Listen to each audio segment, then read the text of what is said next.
Programme बनाकर वहां के लोगों को रास्ते पे छोड़ने का काम यहाँ की सत्ता कर रही है। आज 41 बिल्डिंग का प्रश्न वहां चल रहा है। तो 41 बिल्डिंग जिसपे एसटीपी का रिजर्वेशन है, यहाँ पर 14 साल पहले बनी।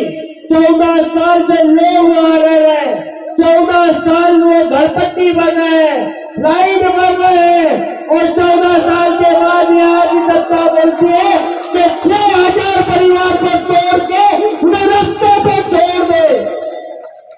अगर आप लोगों के रहते हुए अगर 6000 परिवार रास्ते पे आ जाए तो इसी राजनीति को आग लगे। बहुत सारा मांग नहीं है हम लोगों की भैया।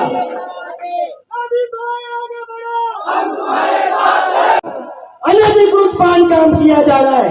आज से 10 साल के बाद जैसे ये 41 बिल्डिंग टूट रही है, जैसे वो रेलवे की बिल्डिंग टूट रही है, ये लैंड जिहाद के नाम पे उत्तर भारतीयों को, यहाँ के सभी लोगों को बसाने का काम यहाँ के भूमाफिया कर रहे हैं। और उसी के लिए भैया आपके आदेश से और शिवसेना की ताकत से नहीं, शिवसेना की ताकत से कोई पार्टी नहीं। लोगों को अगर पार्टी का रंग देना तो पार्टी का रंग देना।